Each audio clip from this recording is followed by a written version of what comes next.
majelis mengucapkan selamat hari Minggu, selamat beribadah untuk seluruh jemaat GKPA Perlagutan Persiapan Bogor. Marilah kita melaksanakan ibadah kita pada minggu hari ini. Kendati pun kita melaksanakan tengah-tengah keluarga kita masing-masing, di tengah-tengah rumah kita masing-masing.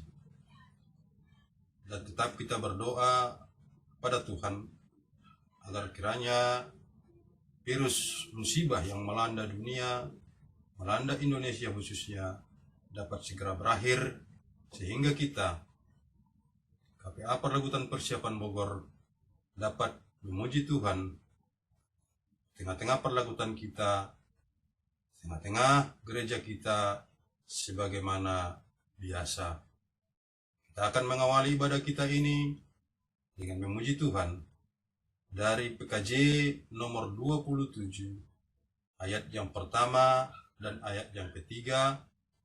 Jemaat diundang berdiri pada ayat yang ketiga.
Di dalam nama Allah Bapa, Anaknya Tuhan Yesus Kristus dan Roh Kudus yang menciptakan langit dan bumi.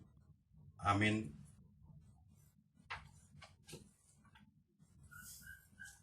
Jadi karena dalam Kristus ada nasihat, ada penghiburan kasih, ada persekutuan roh, ada kasih mesra dan belas kasihan. Karena itu, sempurnakanlah sukacitaku dengan ini. Hendaklah kamu sehati sepikir dalam satu kasih, satu jiwa, satu tujuan. Haleluya.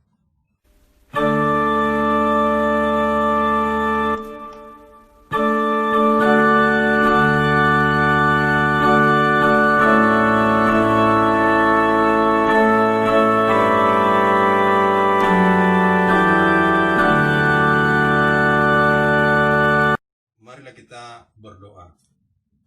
Ya Tuhan Yesus, kami berterima kasih kepadamu karena memanggil kami masuk ke dalam gereja yang Engkau dirikan di dunia ini.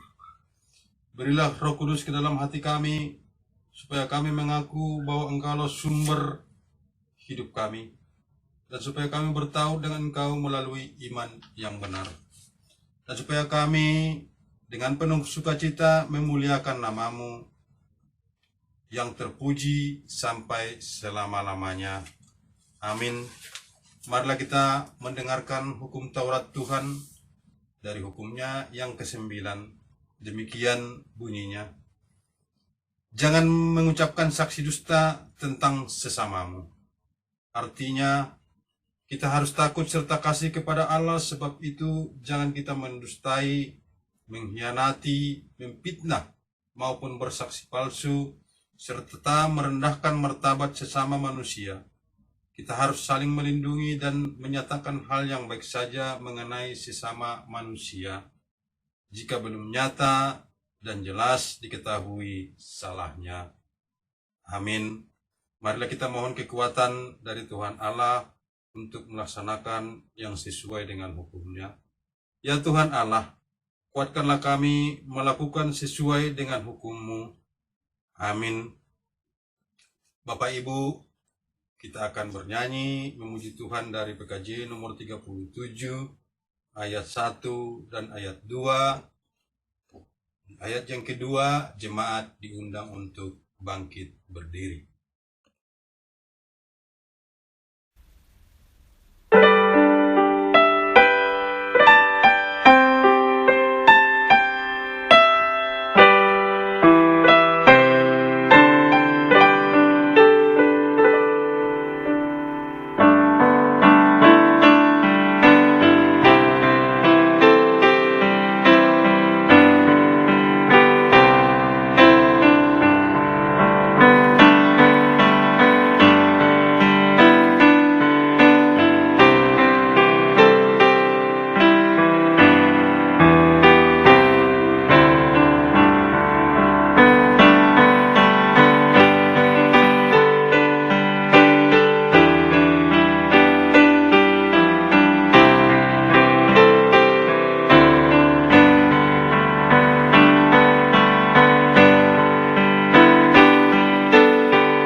Saudara sekalian, marilah kita merendahkan diri dan mengaku segala dosa-dosa kita di hadapan Allah.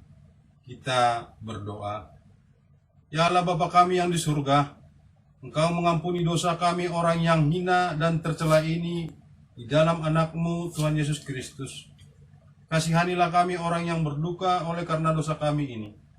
Materaikanlah di dalam hati dan jiwa kami ini akan keampunan segala dosa dan kesalahan kami itu. Karuniakanlah Roh Kudus bagi kami untuk memberi kekuatan, keteguhan dan ketetapan hati supaya iman kami tidak tergoyahkan. Bimbing dan ajarlah kami ya Tuhan agar kami benar-benar dan sungguh-sungguh mengaku dosa dan kesalahan kami dan menyerahkan diri, hati dan jiwa kami kepadamu saja, sebagai kurban yang hidup dan kudus oleh sebab anak-Mu, Yesus Kristus Tuhan kami. Amin. Marilah kita mendengarkan pengakuan janji Allah atas pengampunan dosa-dosa kita. Berbahagialah orang yang diampuni pelanggarannya yang doanya ditutupi. Berbahagialah orang manusia yang kesalahannya tidak diperhitungkan Tuhan dan yang tidak berjiwa penipu. Kemuliaan bagi Allah di tempat yang maha tinggi. Amin. Kita akan mendengarkan epistel sebagai pendahulu firman yang terambil dari Galatia 5 ayatnya yang ke-16 sampai dengan ayatnya yang ke-26 dengan perikop hidup menurut daging atau roh. Maksudku ialah hiduplah dengan roh, maka kamu tidak akan menuruti keinginanmu daging, sebab keinginan daging berlawanan dengan keinginan roh, dan keinginan roh berlawanan dengan keinginan daging, karena keduanya bertentangan, sehingga kamu setiap kali tidak melakukan apa yang kamu kehendaki. Akan tetapi jikalau kamu memberi dirimu dipimpin oleh roh, maka kamu tidak hidup di bawah hukum Taurat. Perbuatan daging telah nyata, yaitu percabulan, kecemaran, hawa nafsu, penyembahan berhala, sihir, perseteruan, perselisihan, iri hati, amarah, kepentingan diri sendiri, percideraan, roh pemecah, kedengkian, kemabukan, pesta pora dan sebagainya. Terhadap semuanya itu kuperingatkan kamu, seperti yang telah kubuat dahulu, bahwa barang siapa melakukan hal-hal demikian, ia tidak akan mendapat bagian dalam kerajaan Allah. Tetapi buah roh ialah kasih, sukacita, damai sejahtera, kesabaran, kemurahan, kebaikan, kesetiaan, kelemah lembutan, penguasaan diri. Tidak ada hukum yang menentang hal-hal itu. Barang siapa menjadi milik Kristus Yesus, ia telah menyalibkan daging dengan segala hawa nafsu dan keinginannya. Jikalau kita hidup oleh roh, baiklah kita hidup dipimpin oleh roh. Dan janganlah kita gila hormat, janganlah kita saling menantang dan saling mendengki. Demikian firman Tuhan. Berbahagialah orang yang mendengar firman Tuhan dan memelihara di dalam hatinya. Amin. Marilah kita memuji Tuhan dari Kidung Jemaat nomor 240 ayat 1 dan ayat 2. Dan kami mengundang jemaat untuk bangkit berdiri pada ayat yang kedua untuk kita menyambut pengakuan iman percaya kita.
Bapak Ibu Saudara sekalian, marilah kita mengaku iman percaya kita sebagaimana pengakuan saudara-saudara seiman kita di seluruh dunia ini. Kita bersama-sama untuk mengucapkannya. Aku percaya kepada Allah Bapa yang Maha Kuasa, Khalik langit dan bumi.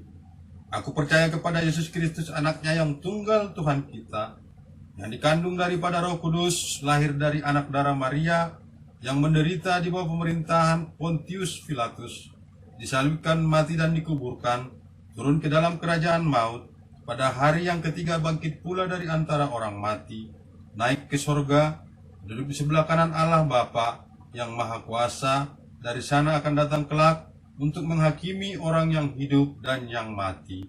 Aku percaya kepada Roh Kudus, adanya gereja yang kudus dan am, persekutuan orang kudus, pengampunan dosa, kebangkitan daging, dan hidup yang kekal.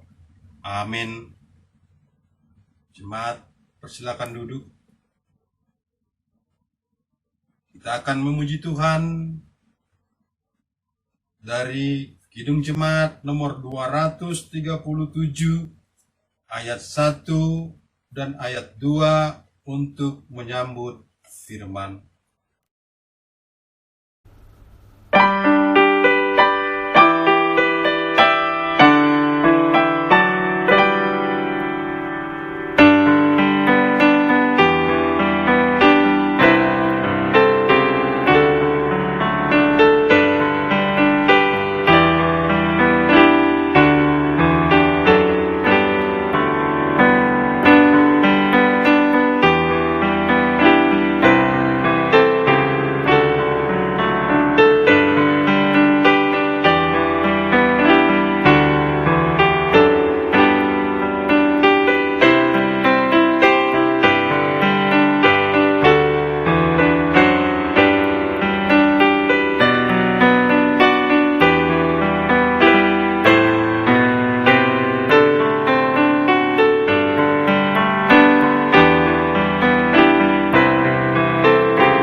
Mari kita berdoa.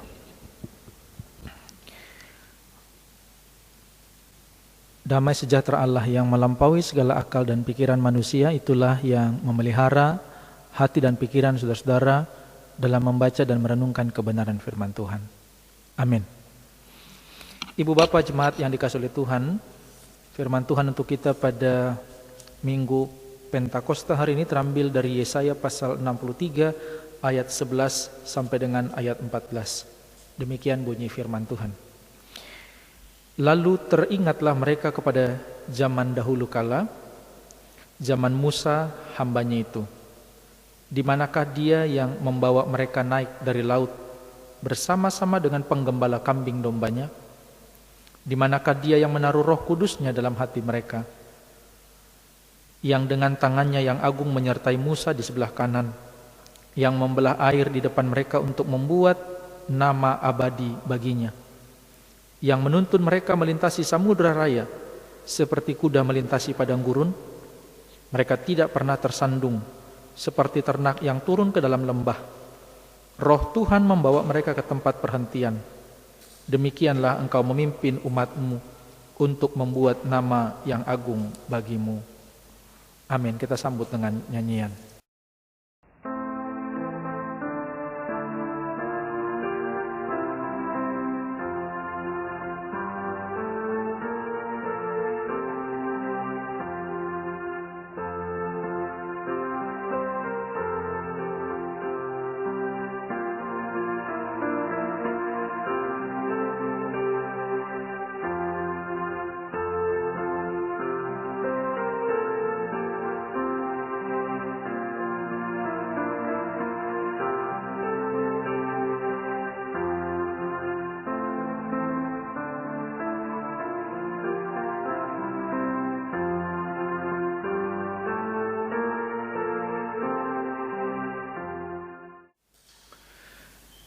Ibu bapak saudaraku yang dikasihi oleh Tuhan,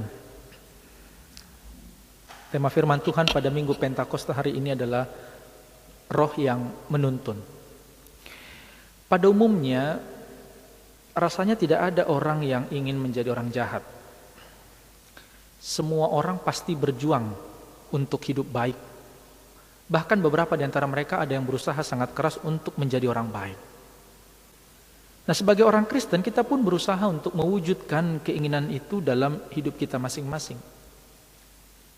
Namun persoalannya adalah dalam pengalaman hidup kita menunjukkan bahwa betapapun kita berusaha untuk menjadi orang baik, selalu ada kelemahan yang menghambat, yang menghalangi perjuangan kita itu. Rasul Paulus dalam nats epistel kita hari ini jauh-jauh hari juga telah memberikan kesaksian yang sama, bahwa ia pun mengalami kesulitan dalam hal itu. Rasul Paulus sungguh-sungguh ingin melaksanakan semua hal yang baik, namun keinginan itu tidak pernah terwujud. Bahkan apa yang ia lakukan bukanlah yang baik, tapi justru yang jahat, yang tidak disukainya, justru itu yang dilakukannya. Nah, karena itu pengalaman Paulus ini mewakili pengalaman kita semua selaku umat manusia di tengah-tengah dunia ini. Senada dengan itu, seorang filsuf bernama Plato pernah berkata bahwa dalam diri umat manusia ini ada dua kekuatan besar yang bertarung, yaitu ada kekuatan hitam dan ada kekuatan putih yang sedang memperebutkan hidup manusia. Lalu siapa yang menang? Pasti yang menang adalah yang lebih diperhatikan dan yang diberi makan banyak. Ia akan menjadi lebih kuat dan akan menang dalam pertarungan itu. Lalu adakah jalan keluar bagi manusia untuk bisa memenangkan pertarungan itu? Paulus mengatakan bahwa pertolongan hanya datang dari Tuhan saja. Semua usaha manusia pasti akan sia-sia. Rasul Paulus tidak percaya kalau manusia bisa memenangkan pertempuran itu dengan kekuatannya sendiri. Intinya, hanya dengan pertolongan Tuhan dan penyerahan diri yang penuh pada pimpinan Tuhan, maka manusia dapat menjalani hidup yang baik. Teks khotbah hari ini juga merupakan satu bukti keikutsertaan Roh Kudus dalam karya penyelamatan Allah sejak zaman Perjanjian Lama. Kalau kita baca Alkitab kita, konteks Yesaya 63 11-14 adalah peristiwa di mana bangsa Israel kembali ke Yehuda dari pembuangan di Babel. Di sini diperlihatkan bahwa pergumulan yang dihadapi umat adalah kehidupan saat kembali ke Yerusalem, termasuk usaha-usaha untuk membangun kembali bait Allah. Tapi apa yang terjadi? Yerusalem tidak seperti dulu lagi. Dalam diri orang-orang Yehuda ada perasaan asing, sekalipun mereka sedang kembali ke rumah mereka sendiri. Bahkan identitas sebagai bangsa pilihan sepertinya sedang dipertanyakan kembali dalam kehidupan mereka. Intinya, bangsa Yehuda sedang mengalami krisis iman. Perasaan bahwa Tuhan terasa jauh dari mereka. Dan disinilah Yesaya tampil untuk memberikan pengharapan bagi umat dengan mengingat perbuatan Tuhan di masa lampau. Dalam ayat 10 dikatakan, Tuhan berubah menjadi musuh umatnya, berperang melawan mereka karena mereka memberontak dan mendukakan Roh Kudusnya. Bangsa Yehuda merindukan masa-masa di mana Tuhan berperang bagi mereka, bukan berperang melawan mereka. Dan saat itulah mereka tersadar betapa mereka sangat memerlukan Tuhan. Mereka mengingat Tuhan, mereka mencari Tuhan. Tuhan yang sejak zaman dahulu kala, zaman Musa, selalu memberi pertolongan bagi umatnya. Mereka mencari Tuhan yang menaruh Roh Kudus dalam hati umatnya. Bahkan dalam doa dan pengakuan dan permohonan ini, Yesaya sedang mewakili bangsa Yehuda, memohon agar Tuhan kembali memimpin umatnya. Bangsa Yehuda memang sudah terbebas dari masa pembuangan, sudah menempuh perjalanan panjang untuk kembali ke tanah perjanjian itu. Tapi mereka merindukan jaminan bahwa Allah ada di pihak mereka. Ada sebuah kerinduan agar hubungan Allah dengan umatnya kembali dipulihkan. Dan Yerusalem juga dipulihkan oleh Allah.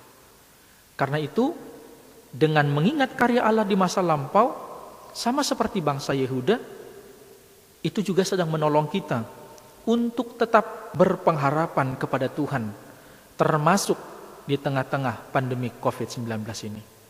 Sebab Allah tidak pernah berubah. Kalau hari ini kita sedang merayakan kembali peristiwa Pentakosta, yang bagi umat Yahudi merupakan pesta panen, tapi bagi umat Kristen merupakan peringatan pencurahan Roh Kudus. Roh Kudus yang dijanjikan itu tiba pada hari Pentakosta. Roh Kudus yang memampukan para murid termasuk kita meneruskan karya Allah di tengah-tengah dunia itu. Karena itu, hidup yang kemudian kita jalani sebagai orang-orang yang telah ditebus oleh karya Kristus adalah sebuah kehidupan yang senantiasa terus-menerus dipimpin oleh Roh Kudus. Kehidupan yang dituntun oleh Roh Allah adalah sebuah kehidupan yang tidak mengikuti keinginan daging. Kehidupan yang dengan gerakan batinnya akan mendorong setiap umat, setiap orang percaya untuk melakukan perbuatan sederhana dan benar, namun dengan cinta yang besar. Kehidupan yang dituntun oleh Roh juga membuat kita tahu mana jalan yang akan kita pilih, mana jalan yang akan kita tempuh. Dan kehidupan yang dituntun oleh Roh tentu akan berakhir dalam karya hidup kita di tengah-tengah dunia ini. Karena itu, hidup menurut Roh sangat bertentangan dengan kehidupan menurut daging. Semakin seseorang hidup menurut Roh dan dipimpin oleh Roh, maka ia makin tidak hidup menurut daging dan sebaliknya.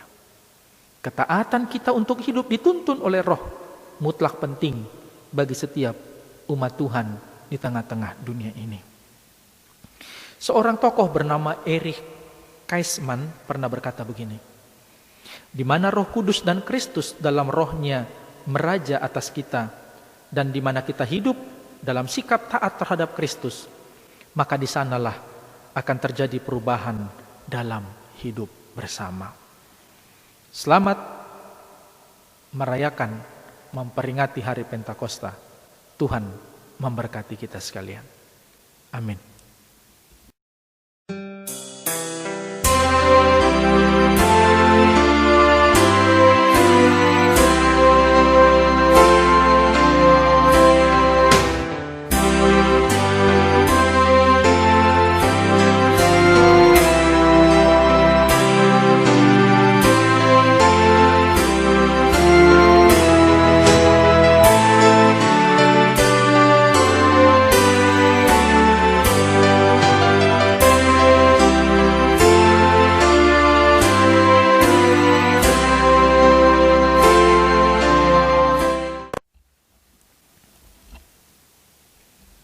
Kita berdoa.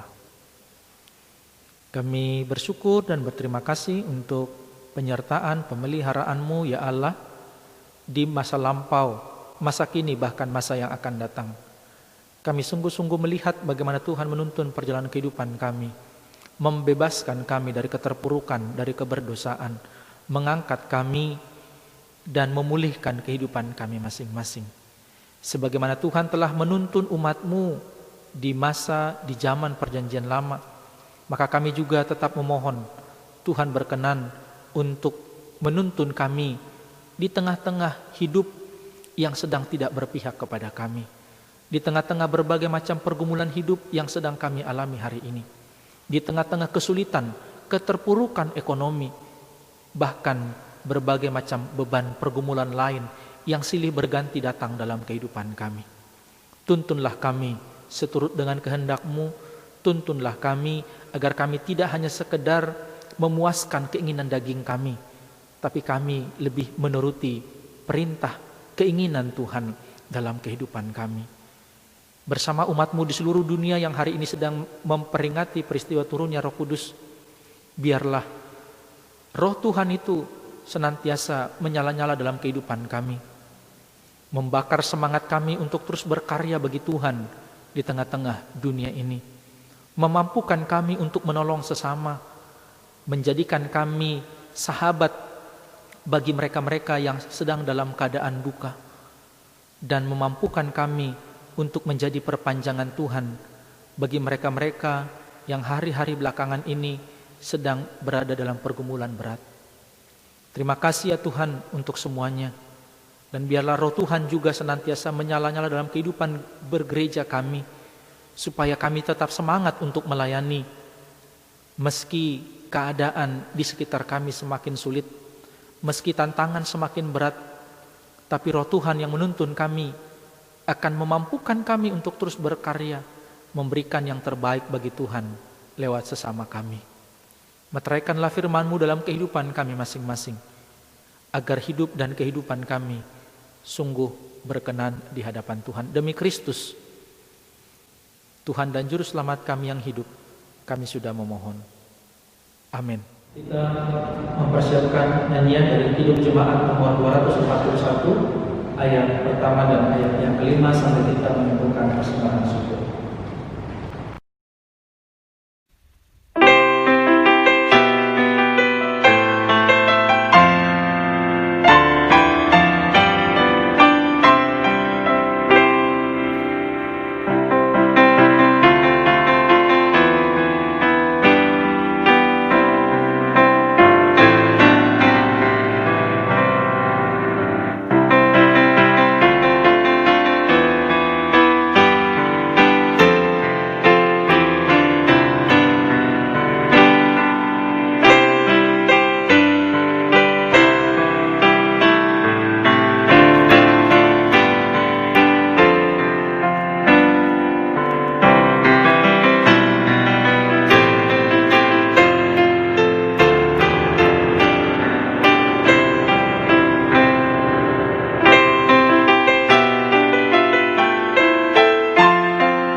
Marilah kita serahkan persembahan kita ini ke hadapan Tuhan untuk diberkati. Kita berdoa.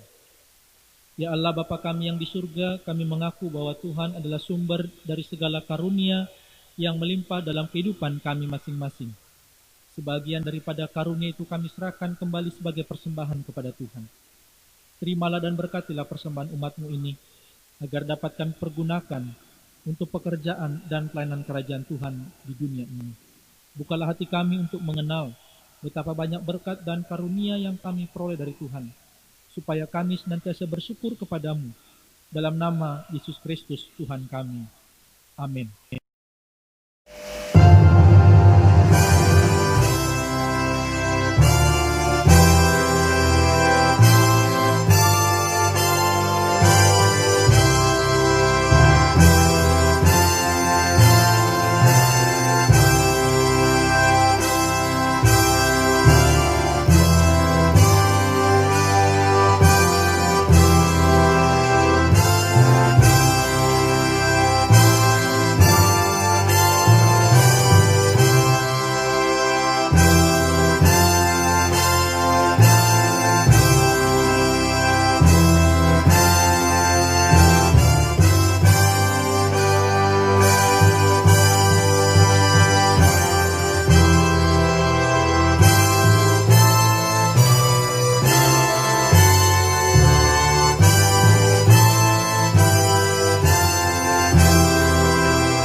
Bapa kami yang di surga, dikuduskanlah namamu, datanglah kerajaanmu, jadilah kehendakmu di bumi seperti di sorga.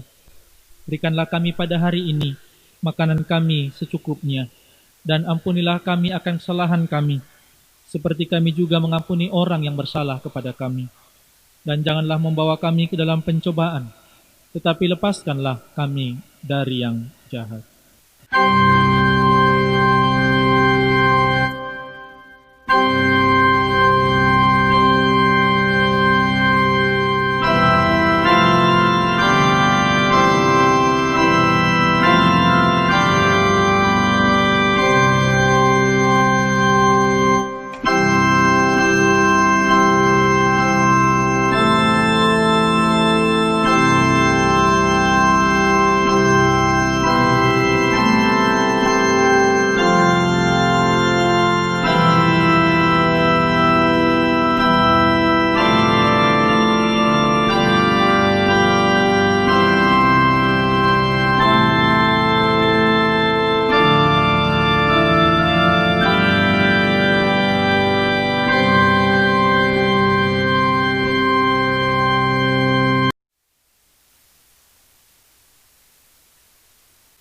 Jemaat yang dikasihi oleh Tuhan, tetaplah tinggal di rumah.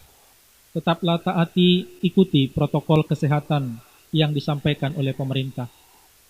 Dan sekarang, terimalah berkat Tuhan. Tuhan memberkati engkau dan melindungi engkau. Tuhan menyinari engkau dengan wajah-Nya dan memberi engkau kasih karunia. Tuhan menghadapkan wajah-Nya kepadamu dan memberi engkau damai sejahtera. Amin.